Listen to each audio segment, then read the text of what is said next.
अस्सलाम वालेकुम, नमस्कार। मैं समीर सैयद और आप देख रहे हैं नज़र इंडिया न्यूज़। मैं इस वक्त मौजूद हूँ मुमरा के कोविड सेंटर के पास में। बता दें आपको कि जिस तरह से कोरोना बहुत ज़्यादा मुमरा के अंदर फैलने की वजह से जो है इस हॉस्पिटल को बनाया गया था, क्योंकि कोरोना के मरीज़ ज़्यादा होने की वजह से कहीं पे उनका इलाज नहीं हो पा रहा था। उसी इलाज को देख करके करोड़ों की लागत से जो है इस हॉस्पिटल, कोविड हॉस्पिटल को आप देख रहे हैं कि बनाया गया था। और जब कोरोना काल ख़त्म हो गया था तो इस हॉस्पिटल के जो सामान थे वो धीरे धीरे गायब होने लगे थे, ऐसा लोगों का आरोप था। लेकिन आज जब ये दोबारा से कोरोना की लहर शुरू हुई है और मुमरा के अंदर 30 से 35 ही मरीज़ अभी तक बताए जा रहे हैं, उसको देखते हुए जो है यहाँ पर फिर से इस कोविड हॉस्पिटल को शुरू करने की मांग की गई है।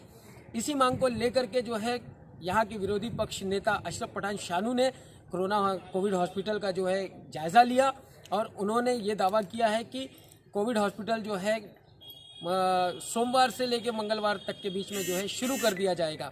इन सारे मुद्दों को लेकर के विरोधी पक्ष नेता अशरफ पठान शानू और मनपा आयुक्त सागर सालुंके ने हमसे बात किया। उन्होंने क्या कहा है वो हम आपको सुनाते हैं। आज यहाँ कोरोना सेंटर पे आप आए थे दौरा करने के लिए। जिस तरह से यहाँ से सामान गायब थे, क्या सामान वो पूरे आ गए हैं? और तमाम आरोप लग रहा है कि मुमरा का कोरोना सेंटर जो है बंद है, इसे शुरू नहीं किया जा रहा है, क्योंकि मुमरा में भी 30, 35, 36 कोरोना मरीज मिल रहे हैं। ऐसे में कब तक ये अस्पताल जो है चालू किया है?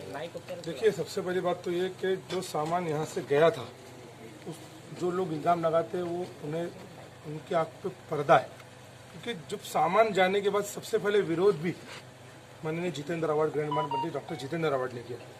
लेकिन डॉक्टरों की टीम की तरफ से और महानगर पालिका की तरफ से लिखित में एक लेटर आया सामने कि हमने लोगों की जान, थाना के कुछ केसेस बढ़ रहे थे और ऐसे में वेंटिलेटर और कुछ चीज़ों की ज़रूरत थी। हमने इमरजेंसी सर्विसेज पे हमने ये जाके वहाँ यूज़ किया, इस्तेमाल किया।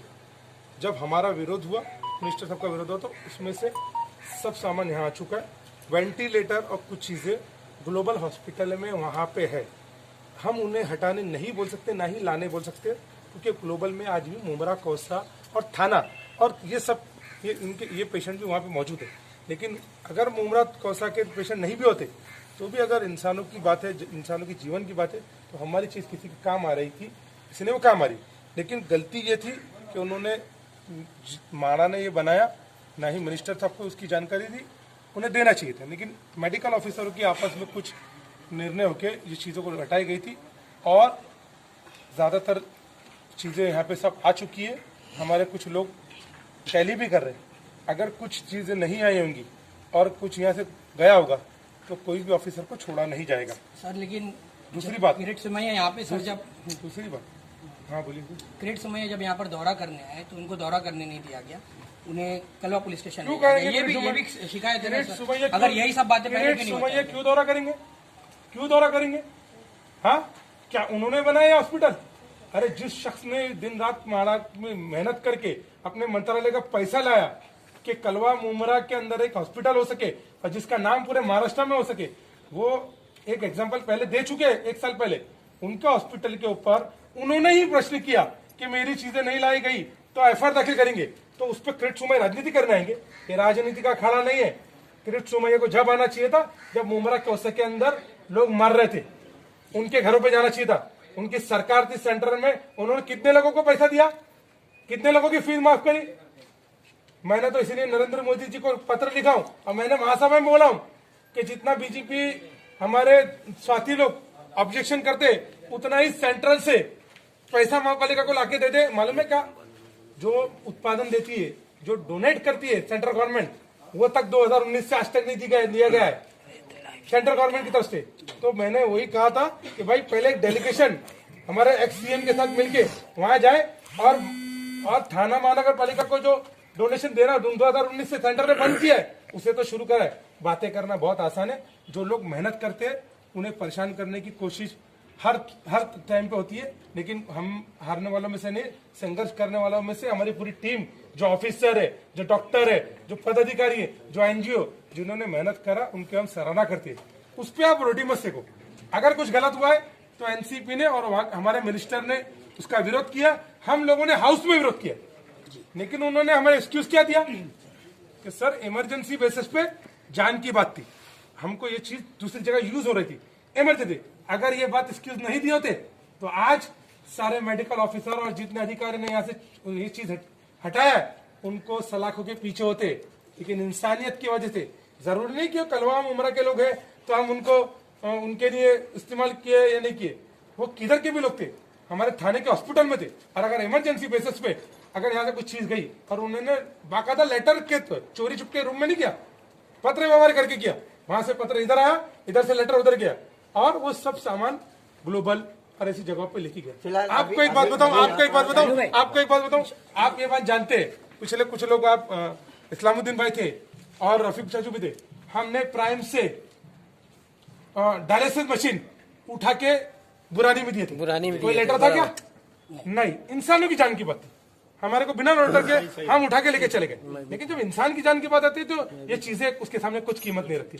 अगर उसमें कुछ गलत हुआ है और जो हमारी एज पर टैली चीजें नहीं मिली तो जो संबंधित लोग हैं उनको छोड़ेंगे नहीं।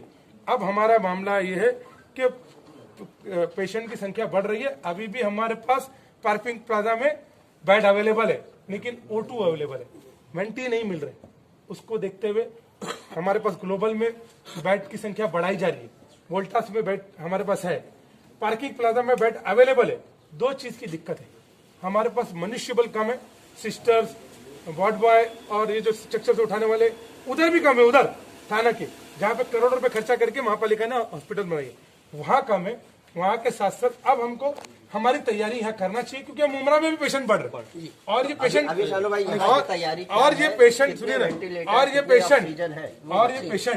और ये पेशेंट कितने तक जाएंगे इसके लिए कोई बोल नहीं सकते। हमने 37 यहाँ से जो पहले के वेंटिलेटर में थे 37 वेंटिलेटर ग्लोबल में गए, बाकी सारे वेंटिलेटर यहाँ है। हमने अभी जो चेकिंग किया ऑफिसरों के साथ, डॉक्टरों के साथ, जो चीज की जरूरत थी हम कोशिश करके, कमिश्नर साहब माननीय जितेंद्र रावत साहब का आदेश है, कमिश्नर साहब से हमारी बात हो चुकी है। हम लोग सारी मंजूरी बाद में लेंगे। मेरी महापौर साहब से बात हुई है, महासभा स्टैंडिंग जो भी मंजूरी है हम तुरंत ले लेंगे। उसकी हमको जरूरत के लिए रुकना नहीं चाहिए, क्योंकि पेशेंट की संख्या और बढ़ रही है। तो इसलिए हम मंडे इंशाल्लाह ताला या ट्यूसडे मंडे को हम ओटी शुरू करेंगे, O2 शुरू करेंगे और बाकी चीज उसके साथ साथ तुरंत शुरू करेंगे विद इन इस वीक के अंदर। मुंबरा का कोविड हॉस्पिटल जैसे पहले था वैसे पूरी तैयारी के साथ हमारी पूरी टीम जिन्होंने पहले काम करी उससे ज्यादा तैयारी के साथ करेंगे, क्योंकि पहले की कोविड की तैयारी का हमको एक्सपीरियंस नहीं था, अभी तो है और अनुभविक लोग हैं जिन्होंने उस पर काम किया। तो उससे बेहतर तैयारी के साथ हमारे ऑफिसर, हमारे मेडिकल टीम, हमारे सफाई कामगार और हमारे NGO और हमारे पत्रकार बंधु भी जिन्होंने हमारा साथ दिया, उसके साथ बेटर तैयारी के साथ हम उसके ऐसा देखा गया है कि अभी जो CCC और O2 जो के बेड्स है वो हम लोग मंडे तक चालू कर सकते हैं, उतना इंफ्रास्ट्रक्चर हमारा रेडी है। उसके बाद जो फुल फ्लेज कोविड हॉस्पिटल चालू करना है वो उसके लिए कुछ चीज़ों की ज़रूरत है बाकी, और वो इंग्लिश कर दी गई चीज़ें क्या क्या ज़रूरत है। तो ऐसा लग रहा है कि वो अगले 5-6 दिन में वो भी अवेलेबल हो जाएंगी। बात आती है आपकी, अब ऐसी बात की आपने, और जो इलेक्ट्रिकल सप्लाई वगैरह है तो उनको उसके लिए भी हमारा पत्र हो चुका है और वो भी 4-5 दिन में वो भी चालू हो जाएगा। मैन पावर की कमी की बात की उन्होंने विरोधी पक्ष नेता शानू पठान ने, तो उसको किस तरह से पूरा करेंगे? मैन पावर की बात क्या कहता ज़रूरत जो है वो इसके पहले भी जो लोग यहाँ पे काम कर चुके हैं तो हम लोग को पता है कि क्या मैन पावर अभी ज़रूरत है। पहले वो अंदाज़ा नहीं था, अभी वो अंदाज़ा है, तो उसके हिसाब से हम लोग हेड ऑफिस से मांग करके वो हमें मिल जाएंगे। सर क्योंकि उसकी